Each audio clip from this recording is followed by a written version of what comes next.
धृतराष्ट्र ने कहा, हे संजय, धर्मभूमि कुरुक्षेत्र में युद्ध की इच्छा से एकत्र हुए मेरे तथा पांडु के पुत्रों ने क्या किया।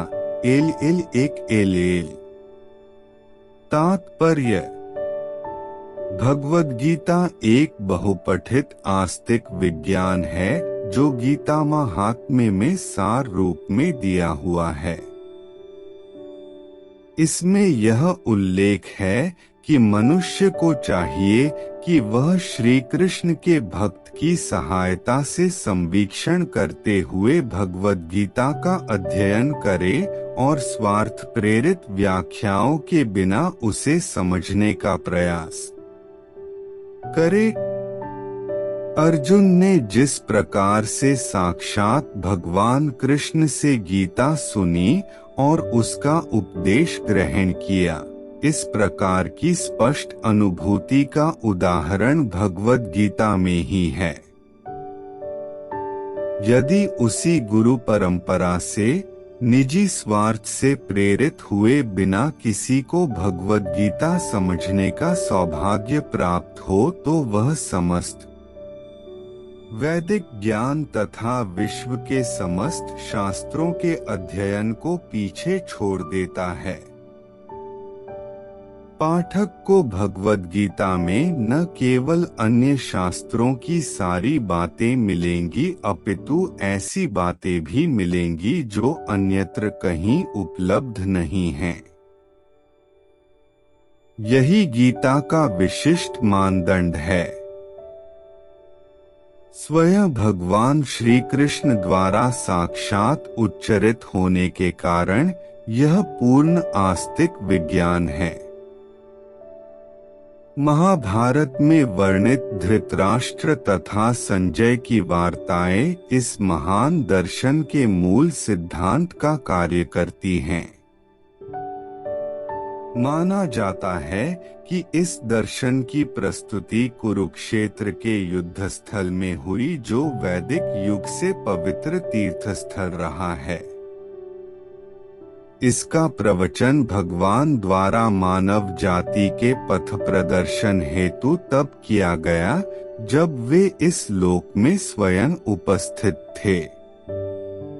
धर्मक्षेत्र शब्द सार्थक है क्योंकि कुरुक्षेत्र के युद्धस्थल में अर्जुन के पक्ष में श्री भगवान स्वयं उपस्थित थे।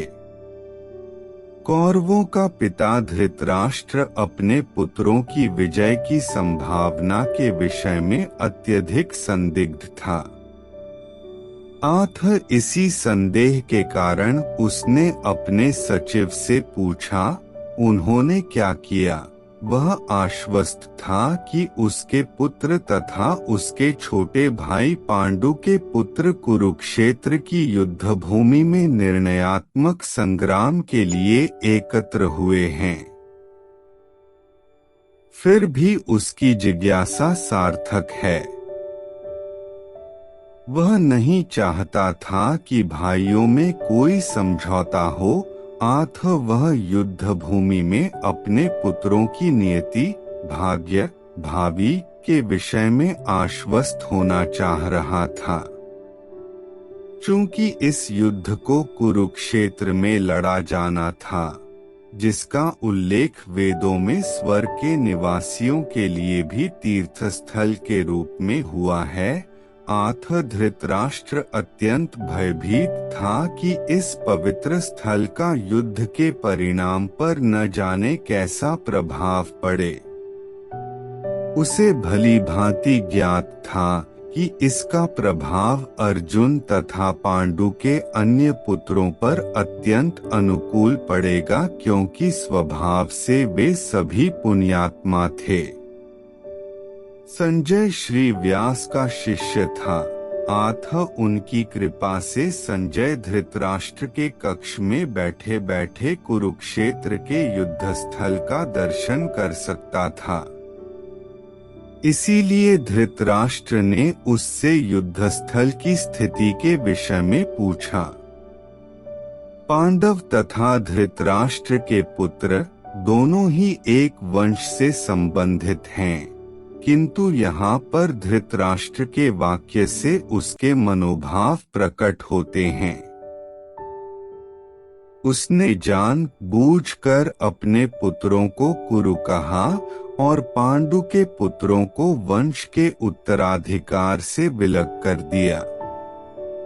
इस तरह पांडु के पुत्रों अर्थात अपने भतीजों के साथ धृतराष्ट्र की विशिष्ट मनःस्थिति समझी जा सकती है। जिस प्रकार धान के खेत से अवांछित पौधों को उखाड़ दिया जाता है, उसी प्रकार इस कथा के आरंभ से ही ऐसी आशा की जाती है कि जहाँ धर्म के पिता श्री कृष्ण उपस्थित हों, वहाँ कुरुक्षेत्र रूपी खेत में दुर्योधन आदि धृतराष्ट्र के पुत्र रूपी अवांछित पौधों को समूल नष्ट करके युधिष्ठिर आदि नितांत धार्मिक पुरुषों की स्थापना की जाएगी।